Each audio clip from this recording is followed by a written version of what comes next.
Distinguished Service Stars, Gold Cross Medal, Gawad sa Kaunlaran, Bronze Cross, Wounded Personnel's Medals, Military Merit Medals, Campaign Medals. Ilan lang yan sa mga awards na natanggap ni retired Major General Vito Salvania Palparan Jr. Ngunit taong 2011 ay inaresto ito at sinampahan ng kasong kidnapping at serious illegal detention. At matapos na dumaan sa mahabang proseso ng paglilitis, ay nahatulang guilty at pinatawan ng parusang reklusyon perpetua. Samahan niyo po akong balikan ang kwento ni retired Major General Vito Salvania Palparan Jr. alias The Butcher o ang Berdugo, na minsan kinatakutan ng mga komunista.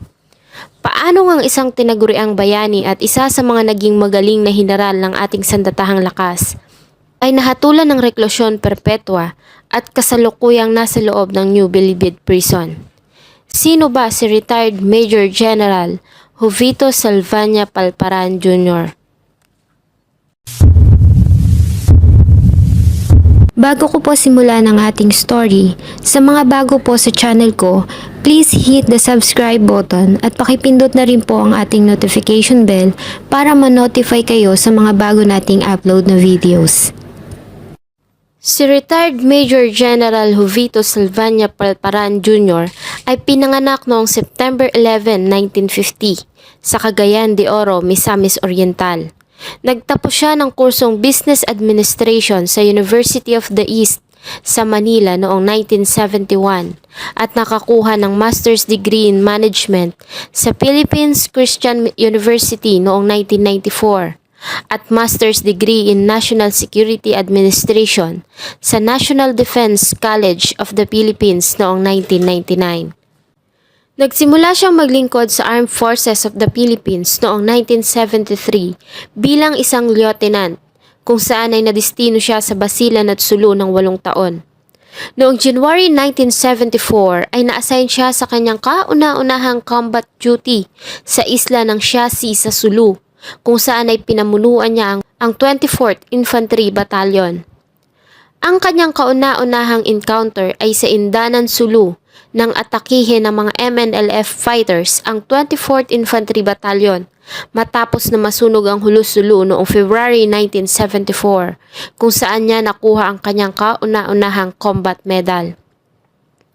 Muntik na din siyang madismiss sa serbisyo nang pangunahan niya ang 12 sundalo ng 24th Battalion na tinawag nilang Wildcat na nakasagupa ng Marine soldiers. Ito ang isa sa tinagurian na pinakamalaking misencounter ng AFP units na nangyari sa pier ng Zamboanga City noong August 1974. Habang hinahabol ng grupo ang pangkat ni Usman Sali na siyang pumatay kay Brigade General Chudolfo Bautista. Nakabakbakan din nila ang grupo ng 150 na mga rebelde sa Mount Sinumaan sa Paticol, Sulu noong February 24, 1978, kung saan ay nalagasan siya ng 13 mga tao at ang iba ay nasugatan sa maghapong labanan. Samantalang sa grupo naman ng mga rebelde ay tinatayang 21 ang namatay. Dahil sa kanyang pinakitang katapangan ay ginawaran siya ng Gold Cross Medal. May 2001 hanggang April 2003 ay nadistino siya sa probinsya ng Mindoro at Romblon bilang commander ng 204th Brigade. Siya din ang tumayong commander ng Philippine Humanitarian Contingent sa Iraq. Ang 51 troops ay dineploy sa Iraq mula July 2003 hanggang July 2004. Nang lisanin ng Philippine troops ang Iraq ay napromote si Palparan bilang Major General noong October 2004. Mula February hanggang August 2005 ay siya ang tumayong Commanding General ng 8th Infantry Division o Stormtroopers sa Eastern Visayas. Pinarangalan din siya dahil sa nagawa niyang mabawasan ang bilang ng mga rebelde sa Samar ng 80% at ayon pa sa kanya ay magagawa niyang burahin ang mga rebelde sa lugar kung hindi siya nilipat ng destino. Mula September 2005 hanggang araw ng kanyang pagretiro noong September 2006 ay siya ang tumayong Commanding General ng 7th Infantry Division na kaugnay sa Central Luzon. Taong 2006, sa ginawang State of the Nation Address ni former President Gloria Macapagal Arroyo, ay inacknowledge nito ang tagumpay ni retired Major General Palparan sa kanyang naging laban sa mga miyembro ng New People's Army. Habang nagsisilbi sa militar ay inakusahan siya na may kinalaman sa mga extrajudicial abductions at pagpatay ng ilang mga kritiko ng gobyerno. Sa kabila nito ay tinanggi niya ang kanyang kaugnayan sa nasabing paratang. At ayon din sa inilabas na probe ng Commission on Human Rights ay wala silang nakitang direktang ebidensya na nagsasabing si retired Major General Palparan ang mastermind, ngunit may ilang circumstantial evidence na naglink sa ilang miyembro ng military na nasabing mga pagpatay. Nang magretiro sa military ay siya ang tumayong figurehead ng Bantay, isang political party na ang naging abokasiya ay ang paglaban sa komunismo. Noong 2007, sa ginawang congressional election, ang Bantay Party List ay nakakuha ng 169,869 na boto at nakakuha ng ika-32 pwesto sa listahan ng mga party list na siyang naging dahilan para hindi sila makapagpadala ng representative sa Congress dahil na rin sa formula na ginagamit ng mga panahong yon. Ngunit April ng taong 2009, ang Supreme Court ay naglabas ng utos kung saan ay dinagdagan nito ang bilang ng seats sa House of Representatives at dinagdagan nito ng 55 at ang nasabing bagong formula ang naging dahilan ng pagpasok na retired Major General Palparan Jr. sa House of Representatives bilang representante ng Bantay Party List noong April 24, 2009. Hanggang sa noong December 15 ng taong 2011, si retired Major General Jovito Palparan Jr. ay kinasuhan ng 2 counts of kidnapping and serious illegal detention dahil sa pagkawala ng 2 estudyante ng University of the Philippines na sila Sherlyn Cadapan at Karen Empeño noong 2006. Si Sherlyn Cadapan, 29, ay pinanganak noong 1976. Siya ay Human Kinetics students at Sports Science senior sa University of the Philippines. Nang siya ay mawala. Siya din ay community organizers ng farmer group na Alyansang Magbubukid sa Bulacan. Ayon sa kanyang ina, si Sherlyn ay sprinter at varsity scholar. Lumahok din si Sherlyn sa mga ginawang protesta laban sa pagtaas ng presyo ng gasolina at ilang mga human rights abuse case sa ilalim ng termino ni former President Gloria Macapagal Arroyo. Nang mawala si Sherlyn ay 2 buwan itong buntis. Si Karen Empeño naman, 22, ay pinanganak noong 1983 at magtatapos na sana sa kursong sociology. Nang ito ay mawala ay nagsasagawa ito ng research tungkol sa buhay ng mga magsasaka sa Bulacan. Si Sherlyn at Karen ay nawala noong June 2006 habang nagsasagawa ng research tungkol sa farming community ng Hagunoy, Bulacan. Sila ay dinukot kasama ang magsasakang si Manuel Mereno dahil sa biglaang pagkawala ng tatlo. Ang kanilang mga pamilya ay nagsimulang magsagawa ng search sa buong Bulacan hanggang makakuha sila ng lead kung saan ay may ilang mga witnesses ang nagsabi na ang tatlo ay hawak ng militar dahil sa napagkamalan umano ang mga ito na miyembro ng komunistang grupo na New People's Army o NPA. July 17, 2006, ang mga magulang nila Sherlyn at Karen ay nag-file ng petition for writ of habeas corpus sa Court of Appeals. Ang writ of habeas corpus mula sa Latin words na habeas corpus ay ang ibig sabihin ay show me the body.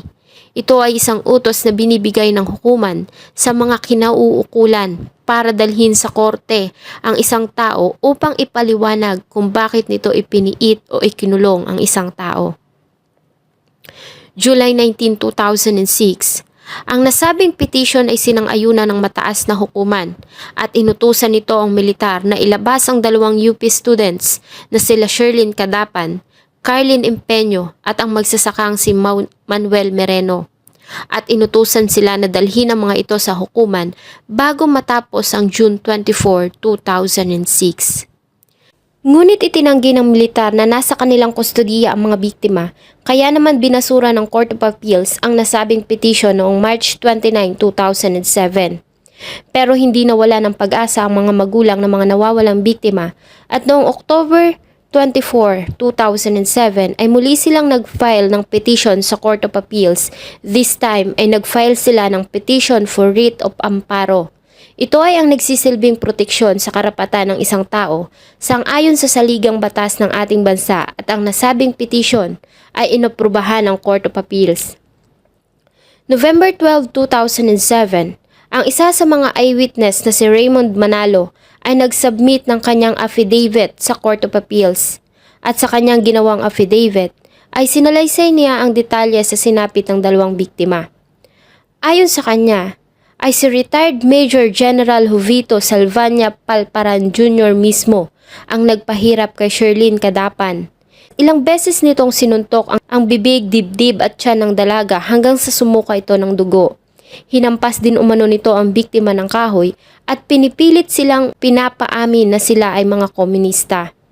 Ngunit paulit-ulit lang umanong sinasabi ni Sherlyn Cadapan na gusto niya nang umuwi sa kanyang mga magulang. Ayon din kay Raymond Manalo ay nakita niya ang ilang miyembro ng militar na nagnakaw sa ilang mga villagers at nang barili ng mga ito ang isang farmer na nakasakay sa kalabaw at pagkatapos ay sinunog nila ang katawan nito matapos na buhusan ng gasolina.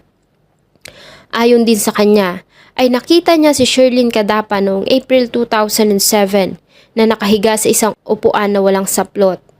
Ang kanyang mga kamay at paa ay nakagapos habang pinapalo ng kahoy, kinokuryente at pagkatapos ay nilulunod sa tubig ang kalahati ng kanyang katawan. Sinabi din niya na nakita niyang hinila ng ilang miyembro ng sundalo si Karen palabas ng kanyang kulungan. Hinubaran nila ito at tinali ang mga braso at paa bago nila ito pinaghahampas. Binuhusan ng tubig, pinaso ng sigarilyo at ginahasa. Ayon sa kanya, ay siya mismo ang inatasang maglaban ng damit ng dalawang biktima, kasama na ang mga panloob ng mga ito na may mga dugo. Maging ang balde ng ihi ng mga ito ay punong-puno ng mga buo-buong dugo ng kanya itong itapon. October 13, 2008, ang fact-finding team ay nakakuha ng mga sunog na buto ng tao sa dating military camp kung saan ay sinasabing dinala si Karen, Sherlyn at Manuel Mereno. Ang nasabing kampo ay dating ino-occupy ng 24th Battalion ng Philippine Army na pinamumunuan noon ni retired Major General Jovito Palparan Jr. Ang nasabing mga sunog na buto at iba pang mga ebidensya ay tumugma sa ginawang salaysay ng star witness na si Raymond Manalo. May 4, 2011, ang ina ni Sherlyn at Karen ay nag-file ng charges laban kay retired Major General Palparan Jr. at ilang ranking military official sa Department of Justice. Ang nasabing mga kaso ay kinabibilangan ng panggagahasa, serious physical injuries, arbitrary detention, maltreatment of prisoners, grave threats, grave coercion, at violation of Republic Act 7438 o batas na nagbibigay ng karapatan sa isang taong inaresto na ikinulong sa ilalim ng custodial investigation. May 31, 2011, ang Supreme Court ay nakusahan ng mga sundalo na pinamumunuan ni retired Major General Palparan Jr. na responsible sa pagkawala nila Sherlyn, Karen at Manuel Mereno.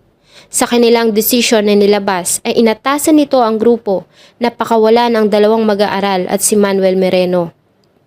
July 8, 2011, ay sinimula ng Department of Justice ang kanilang preliminary investigation bilang pagtugon sa complaint na pinasa ng mga kamag-anak ng mga biktima laban sa mga officials ng Armed Forces of the Philippines, particularly retired Major General Jovito Palparan Jr. July 19, 2011 ay tinanggi ni retired Major General Palparan Jr. ang nasabing akusasyon at ayon sa kanyang counter affidavit, Nakatanggap siya ng report mula sa mga sundalong nasa ilalim ng kanyang command na may mga komunista sa pangalang Catania at Calisa at isang lalaki ang bumibisita sa komunidad ng Bulacan sa loob ng 3 hanggang 5 taong nakalipas. Ngunit nang tanungin ng mga reporters ay hindi nito kinumpirma kung ang nasabing 3 tao na kanyang tinutukoy ay sila Karen Empeño, Sherlyn Cadapan at Manuel Mereno. Kasabay ng mga naging pahayag ni retired Major General Palparan Jr. ay 5 pang mga witnesses ang nag-testify tungkol sa nasabing pagdukot. Ito ay sila Wilfredo Ramos, Adoracion Paulino, Oscar Lutero, Alberto Ramos at Raymond Manalo. At dahil sa testimonya ng mga nasabing witnesses ay nakakita ang Department of Justice ng probable cause para magsampa ng kaso laban kay retired Major General Jovito Palparan Jr. at ang kanyang mga tao. Noong December 15, 2011.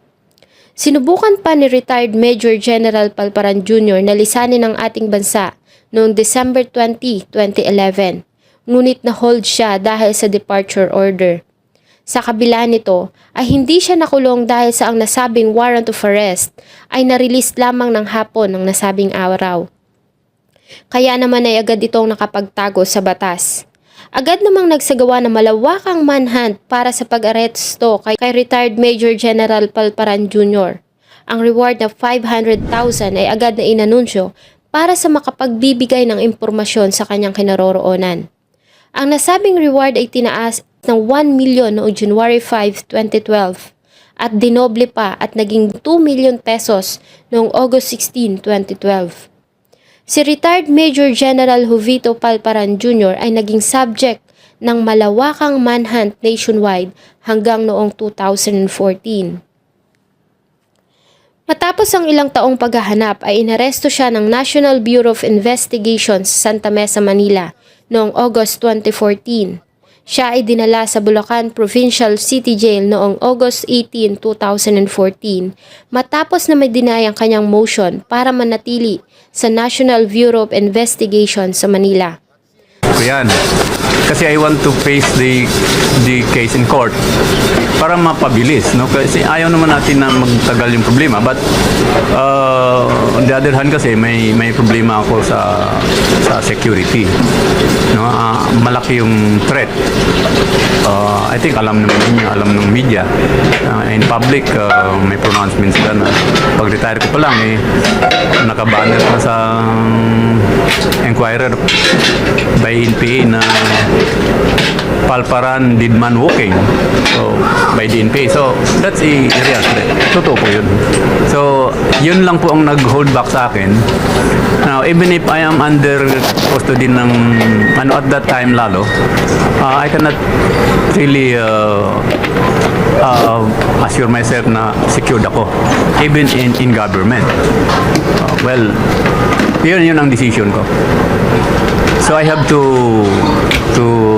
get out or hide.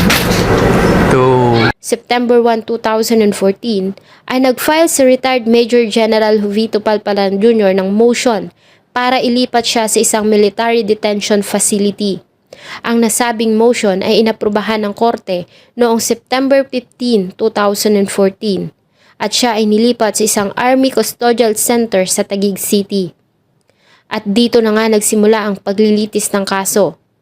Ang kaso ay napasa kamay ni Judge Teodora Gonzales ng Malolos Regional Trial Court, Branch 14. July 13, 2015 ay binitawan ni Judge Teodora Gonzales ang kaso dahil sa ilang allegations ng di patas na pagdinig mula sa isa sa mga abogado ng mga akusado. At ang nasabing kaso ay na-assign kay Judge Alexander Tamayo ng Bulacan Regional Trial Court, Branch 15. Ngunit ang nasabing mga pagdinig ay na-delay ng ilang buwan dahil sa si Judge Alexander Tamayo ay nakalive. October 2015, sa ginawang testimonya ni retired Major General Palparan Jr. sa pagdinig ng kanyang motion for bail, ay sinabi nito na ang paglinis sa villages na pinamumugaran ng mga rebelde ay bahagi ng counter-insurgency program At nang tanungin kung ibig bang sabihin nito na ang nasabing infestation ay dapat na mawala, ay sinagot niya ng oo. I have no regret of what I have done because what I did was for the good of the people. Diba? Why should I regret? Diba? Kung the case filed against me, well, natural lang naman din sa kanila na filean ako dahil nakita nila siguro, modesty aside, baka nasa isip nila masyado akong successful sa campaign ko. So they have to put me down, they have to put a stop. And added to that, they have to show na wala nang makakagawa ng nagawa ko sa kanila. Ang nasabing motion for bail ay dininay ng hukuman noong December 2015. At nang muli siyang magpasa ng motion for reconsideration, ay muli itong binasura ng hukuman noong January 22, 2016. Sa kabila ng mga nangyari ay tumakbo pa ito na senator noong 2016 Philippine Senate election, kung saan ay inatasan niya ang kanyang anak para mag-file ng kanyang Certificate of Candidacy. Sa nasabing election ay natalo siya at nakakuha lamang ng 1.8% na boto na naglagay sa kanya sa rank na 39 sa kabuuang 50 ng mga candidates. At noong September 17, 2018 ay naglabas na ng hatol ang mababang hukuman. Ayon kay Judge Alexander Tamayo, si retired Major General Jovito Palparan Jr. at ang mga kasama nito ay napatunayang guilty beyond reasonable doubt sa kasong kidnapping at serious illegal detention at hinatulan ng reklusyon perpetua at pinagbayad ng sapat na halaga para sa civil indemnities at moral damages. Si retired Major General Palparan Jr. ay nagpasa ng apela laban sa naging conviction, ngunit ito ay binasura ng Malolos City Regional Trial Court Branch 15 noong November 15, 2018 dahil sa nabigo umano ito na magpresenta ng bagong argumento para kumbinsihin ang hukuman na baguhin ang nasabing desisyon. May 31, 2022 ay inaprubahan ng mataas na hukuman ang hatol ng mababang hukuman at mula sa hatol na reklusyon perpetua ay itinaas ito na reklusyon perpetua without eligibility for parole at inuutos na ang paglipat dito sa New Bilibid Prison. Sa kabila nito ay nahahati pa rin ang opinyon ng tao tungkol sa kaso ni retired Major General Jovito Palparan Jr. Marami pa rin sa kanyang mga taga-suporta ang humahanga at tinuturing pa rin siya na bayani ng ating bayan dahil sa ginawa niyang serbisyo at paglilingkod sa ating sandatahang lakas. Pag pumunta ko sa isang lugar, yung kasama nila at mga nakarinig na parating ako, natatakot. Easier ngayon yung aking clearing of towns, barangays and towns kasi wala na, halos kunti na lang yung resistance. Sana po ay nagustuhan nyo ang isa na namang nakakapanlumong kwento na akin pong ibinahagi. Marami pong salamat sa inyong patuloy na pagtangkilik sa atin pong mga videos. Huwag nyo pong kalimutang mag-iwan ng inyong saloobin at suggestion sa atin pong comment section. Thank you so much po and see you on my next video.